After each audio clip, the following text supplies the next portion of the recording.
नमस्कार। इस वक्त मैं भवानीपुर में मौजूद हूँ, पूर्णिया जिला के भवानीपुर में मौजूद हूँ और आप देख सकते हैं हमारे बीच बहुत सारे लोग बैठे हुए हैं और यहाँ के जो ग्रामीण हैं वो भी बैठे हुए हैं और यहाँ के जो मुख्य ग्रामीण हैं वो भी बैठे हुए हैं। लोकसभा का चुनाव बहुत नजदीक है, हम इन्हीं चीजों पर चर्चा करने वाले हैं। सबसे पहले मेरा तो आपसे सवाल ये है कि लोकसभा का चुनाव बहुत ही नजदीक है, क्या लगता है आपको कि बीजेपी की क्या स्टेटस रहेगी और कांग्रेस की क्या स्टेटस रहेगी? लोकसभा चुनाव अभी सत्ता में बीजेपी है, नरेंद्र मोदी जी की सरकार है और हमको लगता है कि ये सरकार काम करने में विफल हो गई।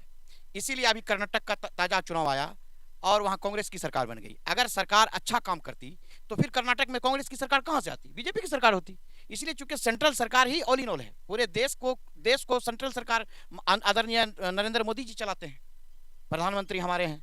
लेकिन चूंकि हमको लगता है उनके शासनकाल में कुछ कमी आई, चाहे भ्रष्टाचार हो, विकास का मुद्दा हो, फिर लव जिहाद का मामला हो, चाहे वो मंदिर मस्जिद का मामला हो, हिंदू मुसलमान का मामला हो, इस सब का प्रभाव इस सेंट्रल सरकार के आने वाले लोकसभा चुनाव पर जरूर पड़ेगा। हमको लग रहा है ये कर्नाटक के विधानसभा चुनाव से। अच्छा, मुझे ये बताइए कि कर्नाटक में कांग्रेस की सरकार बन चुकी है, इस वक्त जो है बीजेपी बड़े मजबूत स्थिति में नजर आ रही है। चूंकि 15 राज्य में कांग्रेस की सरकार है, बाकी राज्यों में बीजेपी मजबूत स्थिति में नजर आ रही है, तो क्या लगता है कि इस बार भाजपा की सफाई होगी या फिर भाजपा फिर से आएंगे? देखिए, खत का पहचान लिफाफे से पता चलता है।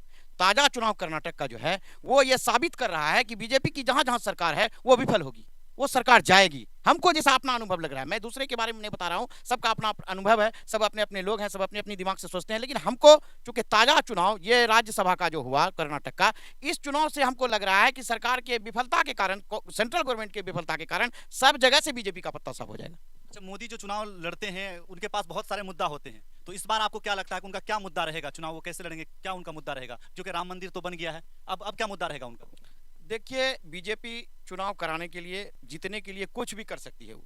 अगला देखिए, उसके सत्यपाल मलिक ने स्टेटमेंट दिया कि हम लोगों को जब खबर आया, हम लोगों ने जब प्रधानमंत्री जी से बात की, होम मिनिस्टर से बात की कि पुलवामा में जो आतंकी हमला होने वाला है उसके बारे में हमने सूचित किया, लेकिन प्रधानमंत्री जी बोले कि चुप रहो। सत्यपाल मलिक जी का यही स्टेटमेंट है, मैं नहीं बोल रहा हूँ, सत्यपाल जी मलिक खुद गवर्नर वहाँ के कश्मीर के वो बोल रहे हैं। तो हमको लगता है कि बीजेपी फिर कभी आई, राम मंदिर जब तक नहीं बना था तब तक राम मंदिर चल रहा था।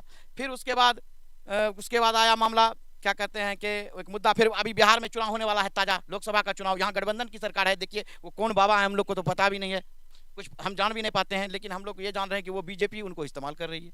हम कहते हैं धर्म से राजनीति का क्या मतलब है? अरे वो अपनी बात रखने के लिए आए, अपनी मानवता की बात न करेंगे, अपनी धर्म की बात करेंगे, उससे पॉलिटिक्स को कोई मतलब ही नहीं है। आप कोई उसको पॉलिटिक्स में ले, उसका पॉलिटिक्स में इस्तेमाल करे। हमारे भी धर्म गुरु मौलाना बहुत सारे लोग हैं, हम लोग कहाँ इस्तेमाल किसी चीज में करते हैं, उनको कहाँ ले जाते हैं कोई प्रचार में या किसी के पार्टी के बारे में बोलने के लिए कहते हैं, बोलते हैं? हम लोग नहीं बोलते। बिल्कुल, आप देख सकते हैं हमारे बीच मुन्ना भाई मौजूद हैं और इनका ये कहना है कि राम मंदिर बन चुका है, बीजेपी के पास कोई मुद्दा नहीं है। मैं आपको बता दूं कि बीजेपी के पास बहुत सारे मुद्दे हैं। अब मैं बता दूं आपको कि बीजेपी का सबसे बड़ा मुद्दा ये है कि हिंदू राष्ट्र। इस वक्त जो है बाबा धीरेन्द्र शास्त्री पटना आए हुए थे और उनका एक मुहिम है कि पूरे देश को हिंदू राष्ट्र बनाया जाए। हिंदू राष्ट्र जो है बनाने की बात हो रही है, बीजेपी का पूरा समर्थन है, बहुत सारे लोग इनका समर्थन कर रहे हैं। आप इन पे क्या कहना चाहेंगे? देखिए, भारत में भीमराव अंबेडकर का बनाया हुआ संविधान है, देश संविधान से चलता है, किसी के हिटलर शाही से, किसी के अपने कानून से नहीं चलता है। ये सारे देश में बहुत सारे राज्य हैं, अकेला देश नहीं। उसके बाद इंटरनेशनल मामला है ये, हिंदू राष्ट्र घोषित सिर्फ एक अलग से करने का संविधान इसमें अलग से जोड़ा जा रहा है। ये तो भारत धर्मनिरपेक्ष देश है, भारत धर्मनिरपेक्ष देश है, यहाँ सभी धर्म, सभी जाति, सभी लोग, सबको अपना अपना छूट है, अपनी अपनी आज़ादी है। कोई मंदिर में नमाज पढ़ते हैं मुसलमान, हिंदू मस्जिद में नमाज पढ़ते, पूजा करते हैं, क्रिश्चियन गिरजाघर जाते हैं, सबको अपनी अपनी आज़ादी है। ये तो जबरदस्ती वाला मामला है, देश तो संविधान से चलेगा। इसलिए भीमराव अंबेडकर जी ने कानून बना दिया है देश को कि भारत एक धर्मनिरपेक्ष देश है। हिंदू राष्ट्र अगर उनका अपना पर्सनल मामला होगा तो बोल रहे हैं, उससे हमको क्या लेना देना है? तो ये देश जो है हिंदू राष्ट्र नहीं बन सकता है? बिल्कुल नहीं, बिल्कुल नहीं, देश संविधान से चलेगा। देश अपनी मनमानी हिटलरशाही से नहीं चलेगा। हम चाहेंगे देश फलाने तरह से चले, अपने धर्म के मुताबिक देश को चलावें। मुसलमान चाहे कि अपना धर्म के मुताबिक चलाएंगे तो देश चलेगा? नहीं चलेगा। इसलिए धर्म के आधार पर देश चलेगा ही नहीं, देश को तो संविधान चलाएगा। देश जो भीमराव अंबेडकर ने लिख दिया है कि देश संविधान से चलना है, इसलिए देश संविधान से चलेगा। अच्छा, इस वक्त जो है गुलाबी नोट की रिकवरी हो रही है, 2000 के नोट जो है उसको जो है बदला जा रहा है, यानी कि उसको बंद किया जा रहा है। 4 मंथ का टाइम है, इस पर आप क्या कहना चाहेंगे? मेरा ही कहना है कि मोदी जी ने 8 बजे रात में, 12 बजे रात में पहला नोटबंदी किया और नोटबंदी में विफलता हुई। आरबीआई के गवर्नर ने कह दिया कि नोटबंदी से देश को क्षति हुआ, कहा था ना, देश के को क्षति हुआ। और ये मामला समझ में नहीं आता है कि कभी नोटबंदी, तो सोचे नोटबंदी करके हमने देश में जीत लिया अपने लोकसभा चुनाव को, हो सकता है फिर 2000 का नोट बंद करके फिर वो चुनावी मुद्दा में जाए कि हमने अच्छा काम किया, लेकिन हमको लगता है कि फिर भी परेशानी की बात है। फिर नोट अब 30 सितंबर तक डेट दिया गया, बताइए किस घर में बूढ़ी है, औरत है, जवान है, फिर बैंक में जाके जमा करेगी, क्या समझ में नहीं आ रहा है। 2000 100 500 से कोई मतलब है नहीं देश को। ज्यादातर लोग ये कह रहे हैं कि ये इस नोट की रिकवरी इसलिए हो रही है क्योंकि इस नोट को ज्यादा इस्तेमाल में नहीं ला पा रहे थे लोग। ये जो बड़े बड़े लोग जो थे, जो पूंजीपति थे, उनके पास ये पैसा था, गरीब मजदूर लोगों के पास तो 2000 का नोट था ही नहीं। बिल्कुल बिल्कुल सही बात है। ये अडानी और जितने देश में बिजनेसमैन हैं बड़े बड़े, सारे लोगों के पास 2000 का नोट है। गरीब आदमी के पास पैसा कहां से है? वो तो दिन भर मजदूरी करता है, 300 रुपया कमाता है और 300 रुपया उसको दिन भर में खर्च, उसका पेट नहीं भरता है, वो कहां से 2000 रुपया जमा करेगा? वो तो अमीरों की पार्टी है भारतीय जनता पार्टी, सारे अमीरों के लोगों के पास पैसा है, वो लोग सब अपना इस्तेमाल करेंगे उसको। फिर नोट 2000 के बाद बैंक में जमा होने के बाद क्या होगा, इसके बारे में तो कानून प्रधानमंत्री बताएंगे कि हम लोग तो नहीं बता सकते हैं। अच्छा, मुझे एक सवाल मैं आपसे और करना चाहूंगा और जानना ये चाहूंगा कि कांग्रेस के जो मेन लीडर हैं राहुल गांधी, बहुत लंबे अरसों से वो स्ट्रगल कर रहे हैं प्रधानमंत्री बनने के लिए, लेकिन सुनने में ये आया है कि इस बार जो है प्रधानमंत्री का चेहरा जो होगा वो नीतीश कुमार होगा। क्या कहेंगे इस पर आप? देखिए, ये सारे पार्टी अलग अलग हैं देश की, लेकिन एक गठबंधन है बिहार में, एक गठबंधन है एनडीए। यूपीए गठबंधन के लोग चाहते हैं हमारे देश के हमारे बिहार के प्रधानमंत्री बने, लेकिन चूंकि कांग्रेस राहुल गांधी के पिताजी की कुर्बानी देश के लिए, इंदिरा गांधी जी की कुर्बानी उन्हीं के रिश्तेदार के देश के लिए, और सारे लोगों ने कुर्बानी दी है। अगर आपस में सहमति यूपीए गठबंधन में जिस नेता को प्रधानमंत्री चुनेगा वो नेता बन जाएंगे। राजीव गांधी जी चूंकि बहुत मेहनत किया, हजारों किलोमीटर राजीव यात्रा किए, वो क्या कहते हैं, वो पैदल यात्रा राहुल गांधी जी, और उनका असर दिखा। वही कर्नाटक से उन्होंने पद यात्रा शुरू किया था और वहीं उसका उनको मिला। चूंकि कांग्रेस के बारे में पहले लोग कहते थे कि वो घर से निकलती नहीं है, वो पार्टी देश लोगों के बीच जाती नहीं। अब कांग्रेस का बड़ा लीडर आम पब्लिक के बीच, हरिजन आदिवासी के बीच, अंतिम पंक्ति में खड़े लोगों के बीच खड़े हैं राहुल गांधी, और उनका असर इतना हुआ कि एक स्टेट बीजेपी के हाथ से चला गया। और मैं यही कहना चाहूंगा कि राहुल गांधी जी की डर से, देखिए उनकी सदस्यता, आजकल तो लोग हत्याएं कर देते हैं, उनको सजा हो जाता है, उसका सदस्यता रद्द नहीं होता है, लेकिन राहुल गांधी जी सिर्फ एक बात बोलने में उनकी सदस्यता, इतने घबराए हुए हैं केंद्र सरकार, इतनी घबराई हुई है नरेंद्र मोदी जी की सरकार कि उनकी सदस्यता को रद्द कर दिया कि ये प्रधानमंत्री बनने लायक उनको नहीं छोड़ा। और जनता के बीच में इसका आक्रोश इतना है कि उनको वोट मिल गया, उसका रिएक्शन हो गया, पूरे देश में कांग्रेस छा जाएगी। पूरा मतलब प्लान है कि कांग्रेस को इस बार लाना है। बिल्कुल बिल्कुल, इसलिए कि मेन सदस्यता रद्द जो हुआ है उनका, एक पार्लियामेंट का थे मेंबर थे, उन ज्यादा आक्रोशित है लोगों के बीच में। किसी को भी अधिकार है देश में लड़ने का, भारत एक धर्मनिरपेक्ष देश है, भारत में आम आदमी भी चुनाव लड़के प्रधानमंत्री बन सकता है, मुख्यमंत्री बन सकता है, वार्ड सदस्य बन सकता है, और क्या कहते हैं मुखिया बन सकता है। तो उसके अधिकार को छीनने का मामूली बात में क्या अधिकार है? मतलब सदस्यता रद्द चली जाएगी, 2000 का सजा, 2 साल का सजा, 1 महीना के अंदर सजा मिल जाता है, बताइए कैसा कानून है? यही देश का कानून है। राहुल गांधी तो कह रहे थे कि नफरतों का दुकान बंद करके मोहब्बत की दुकान खोल रहे हैं हम।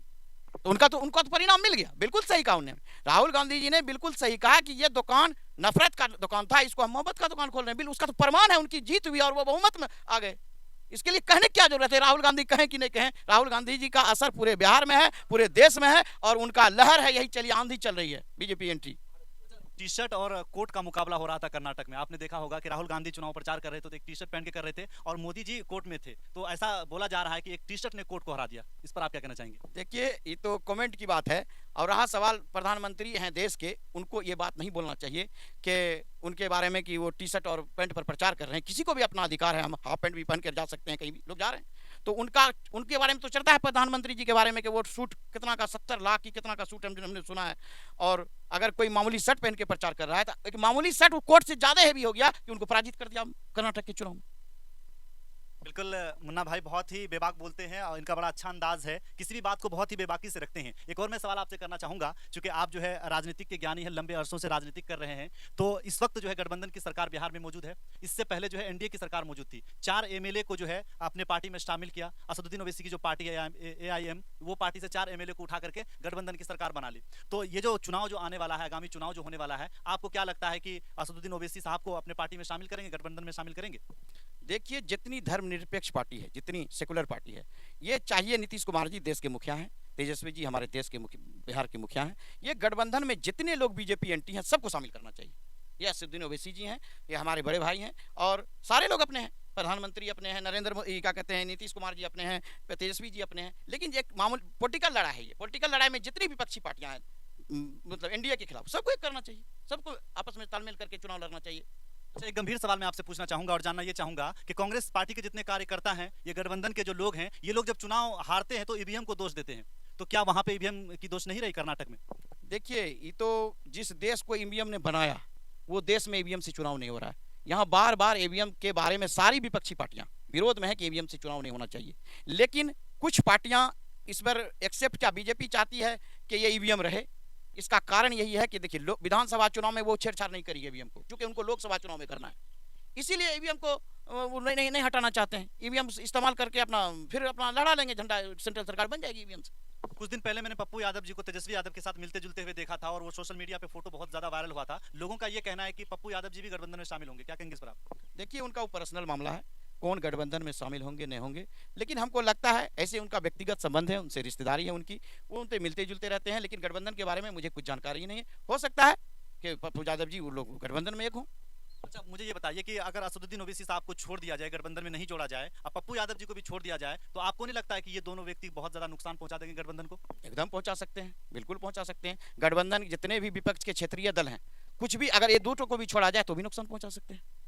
कोई भी गठबंधन के छोटे दल जो है, क्या कहते हैं, क्षेत्रीय दल, उनको अगर छोड़ा जाएगा तो गठबंधन को नुकसान पहुंच सकता है उससे। इस वक्त जो है चिराग पासवान को लेकर के बातें होती है। बिहार की जनता या फिर देश के जितने भी लोग हैं कमेंट ये करते हैं कि चिराग पासवान को सीएम बनना चाहिए, ये सीएम का उम्मीदवार होना चाहिए, क्या कहेंगे इस पर आप? देखिए, सीएम को तय जब जनता जीत के जाती है, क्या कहते हैं, एमएलए जीत के जाते हैं, वो तय करते हैं सीएम कौन बनेगा। हम भविष्यवाणी चिराग पासवान जी के बारे में क्या बताएं कि कौन सीएम बनेंगे। अच्छा, आपके हिसाब से चिराग पासवान किस तरह का नेता है? वो किस तरह का वो मतलब व्यक्तित्व नेतृत्व कर सकता है बिहार वो नौजवान नेता है।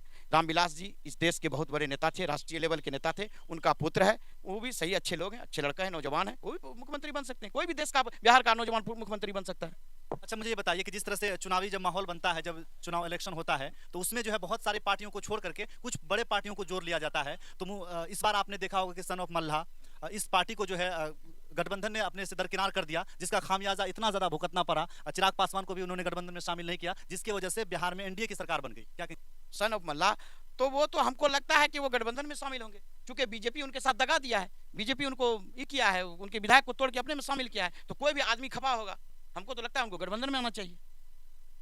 बिल्कुल। इस वक्त हम मुन्ना भाई के पास मौजूद हैं और इन्होंने साफ तौर पे कह दिया कि बिहार में तोड़ने जोड़ने की बात हमेशा होती है। जब गठबंधन की सरकार बिहार में नहीं थी तो एनडीए की सरकार ने कुछ एमएलएज को अपने में जोड़ करके बिहार में सरकार बना ली। उसके बाद फिर महागठबंधन ने कुछ नेताओं को, कुछ एमएलएज को जोड़ करके फिर सरकार बना ली। तो इस बार जो है चुनाव होना है, 2024 का चुनाव नजदीक है। इसमें देखना होगा ये कि किस पार्टी की मजबूत स्थिति रहती है, कौन सी पार्टी सत्ता में आती है। हमसे जुड़ने के लिए, बातचीत करने के लिए बहुत बहुत शुक्रिया, बहुत बहुत धन्यवाद।